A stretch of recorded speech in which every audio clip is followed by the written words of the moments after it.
from your index, under student information, then you'll see counseling and general. Everybody got it? Anybody does not, please put your hand up and I'll come help you. Y'all never. I can tell some of you are still looking, but you will not tell me. Okay. So under counseling general, when you have a student up, doesn't matter who you choose, we're going to go to the schedule tab.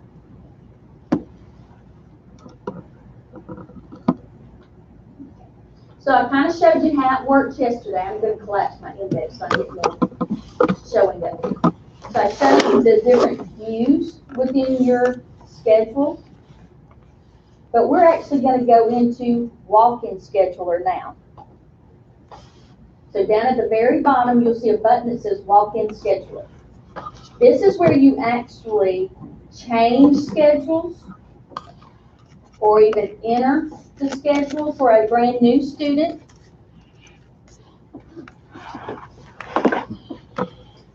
Everybody finding that? Now, does everybody in here do any of that scheduling for new students or changing schedules? I know some of you do, but I don't know how many. Okay.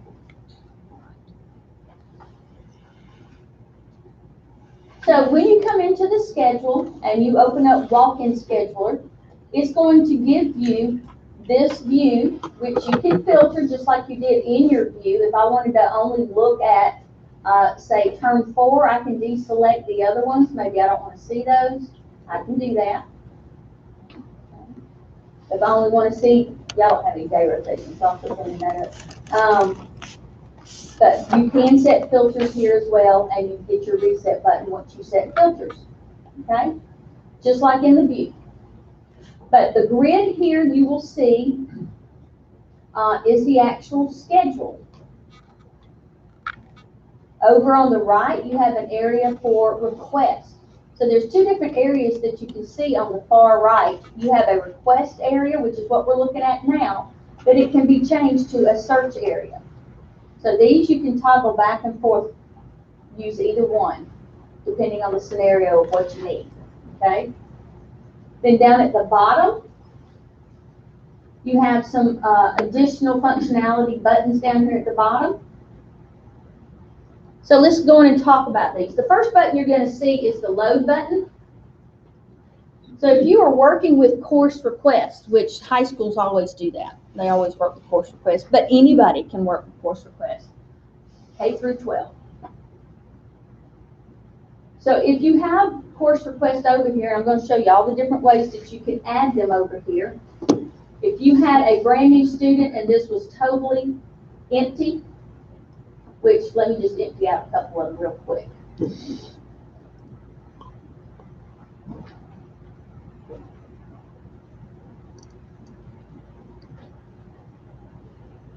Let me just give you a blank so you can see.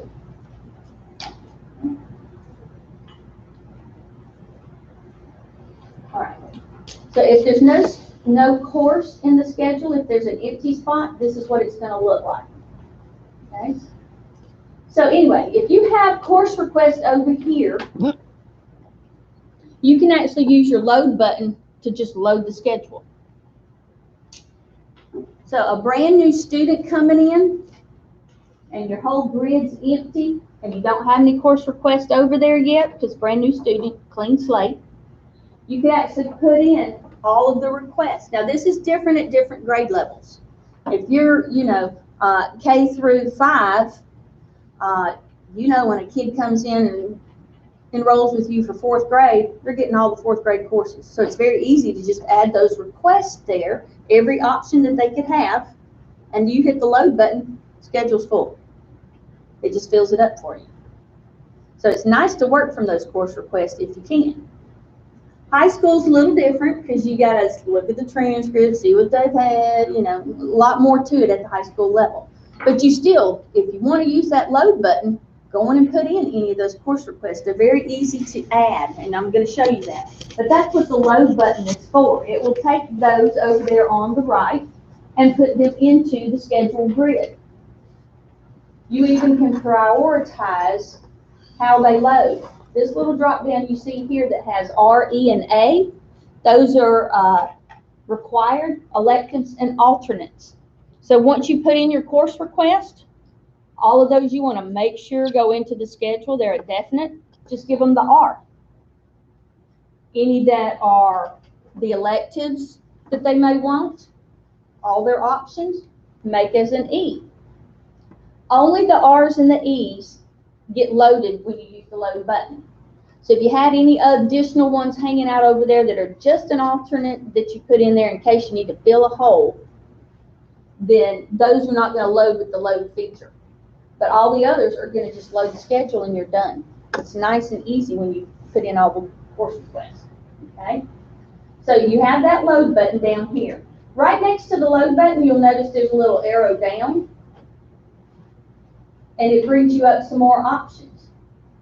So the top one you see there is unload. It's a very necessary button, but it can be a dangerous button. She's like, That's basically like a delete button. Okay? But it's necessary. Okay? And it is harder to get to. It's not just hanging out down there. I mean, you'd actually have to do 2 clicks to unload something. So it's not just hanging out down there where you could accidentally hit it. You'd have to go to it.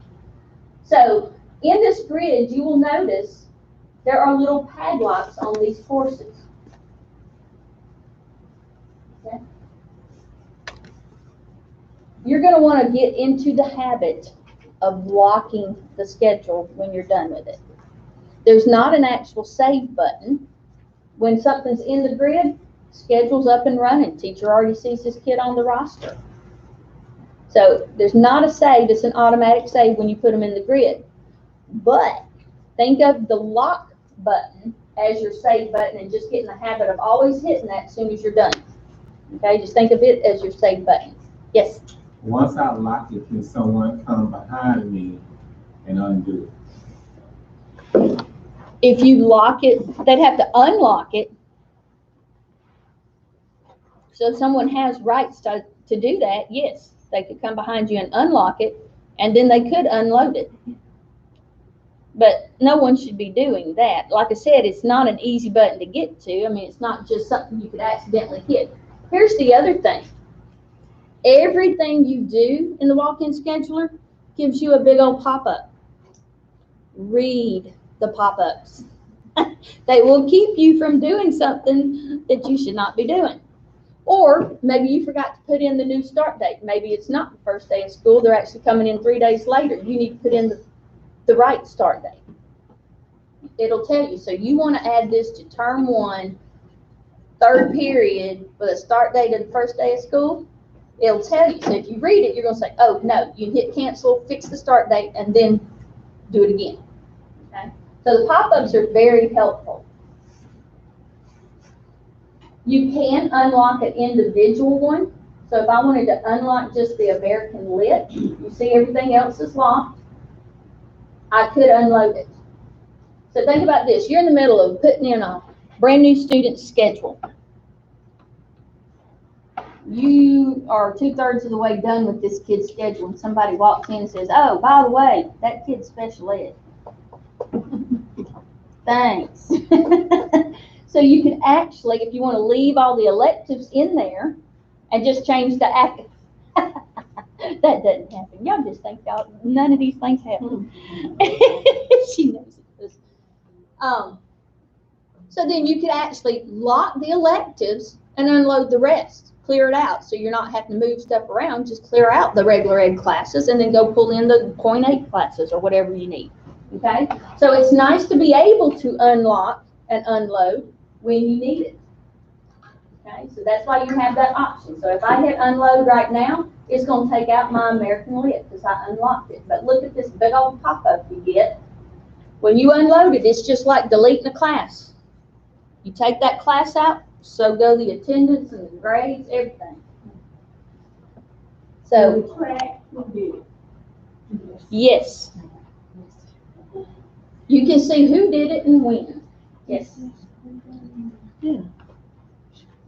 So read the pop-ups. They'll keep you from doing that. So you got a cancel button. If you don't want to unload it, don't do it. You know? And it even is red. So it tries to really keep you from doing that.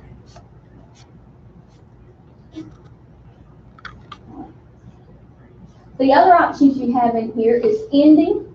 You can end the entire schedule at one time. Instead of having to go to each class and end them individually, you can end the whole schedule at one time. So you probably won't use that too often, but y'all might have some scenarios where you do that. If they're changing, how do they go to your early college thing? Can they be in yours with all the normal classes in the middle school? She's got her own schedule built as far as, you know, math. But I mean, do they move from regular middle school classes and go to, They leave our they're either- campus in the morning and go to their campus at the end of the day and then come back. okay. So about the only time I've ever seen this where it gets used much was if an alternative school was housed in the same building as the high school, something like that. And they actually have two different schedule setups, different courses, different teachers that handled the alternative school. They could actually end the whole schedule all at once and start the new schedule with the alternative school the next day. That would kind of be like the same scenario. They're just not housed in the same building. But that's exactly what we have to do now with our composing. Oh, okay, okay. So just wanted you to know, when it says end, it's talking about the whole schedule. You're not doing one class at a time or dropping and adding another class. It's not like that. It's ending the whole schedule. Now with enrollment, you don't have to worry about that, because with enrollment, like if a student is withdrawing, your registrar will end the enrollment. It automatically ends the schedule, dates the schedule for the same day. So you don't have to go in the schedule first and then go withdraw. It does it for you in one step. Will it also, at the same time as withdrawing for the whole time in the schedule, does it also withdraw programs? Like if a kid's in, Ombudsman, which is a program code I have to put in. But when they withdraw, I have to go back into that program code and withdraw them out to that withdrawal date, so it doesn't continue to pull or get an error saying, hey, this, No, it would not.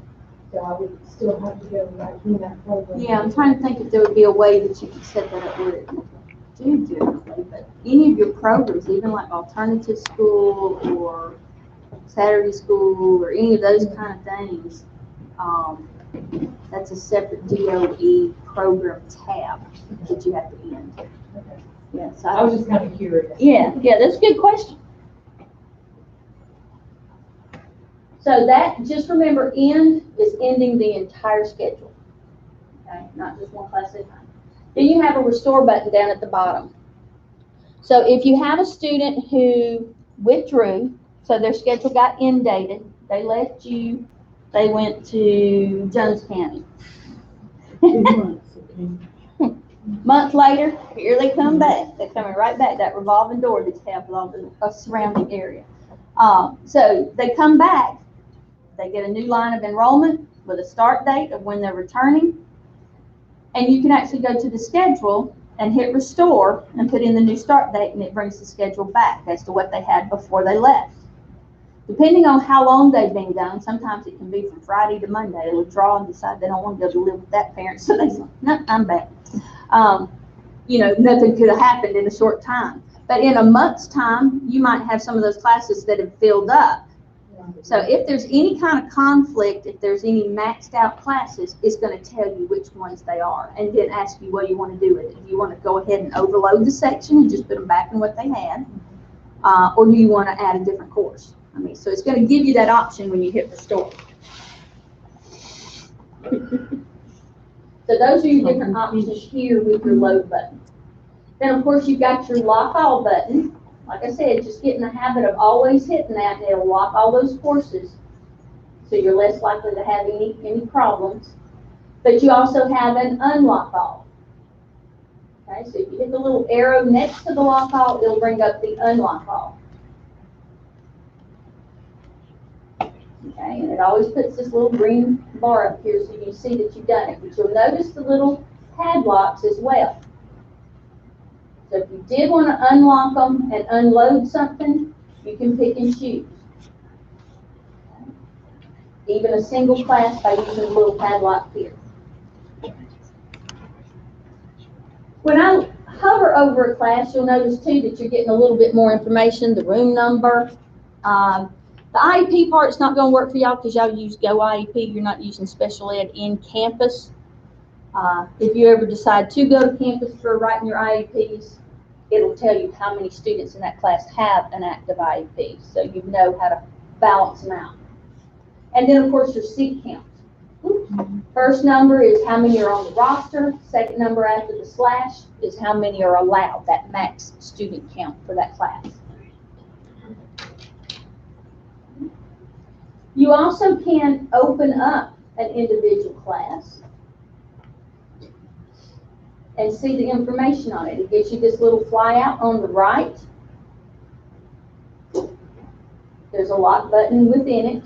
So you can start and end a class here manually, but I tell you, you're not going to want to do that. I'm going to show you some better ways to do it. Then there's some of that state reported information in here for that class. But down at the bottom, it's going to show you who modified it and when they modified it. So I wanted to make sure and point that out to you. So if you're ever thinking, who changed that schedule? Just open up that class and you'll see who did it. Okay. And of course, you can delete a class. Don't do that if the kid's even been in the class one day, though, because you lose the grades and attendance with it when you delete the class. Same as unload. So you want to end date things, not delete or unload them. Okay. Then you have some reports down here as well. Gives you that same little flyout, all of your reports. If you have any schedule reports that you have built, you will see those options here. So if you want to see one term at a time, you can have those reports. Those are built in the same area where we were looking at report cards and transcripts, how you build those. And even your current view. So if you have selected some filters where you're viewing it a certain way, you can pull up and print it with that view. If you don't want any reports, you have a close button at the bottom. Okay. All right, so let's go on into the different ways that you can enter your request. So if it's an existing student, as this is, they're already going to have all those requests from what you did putting in your request before you did the schedule wizard and actually did your mass scheduling. You can put in all the requests first, so you can work from those. That's how it loads that all of that information in the schedule wizard. So looking at the request here, you have a couple of different sections. You have unscheduled, so these are the two that I just took out of the schedule, just so I have a blank spot to show you. So those are sitting over here unscheduled, but still request. If you ever have any over here that you don't want to make a mistake and load into it, you can actually take them out by clicking the little red X. You can only do that on the ones that are not scheduled. Okay. The next little section you see are the ones that are actually in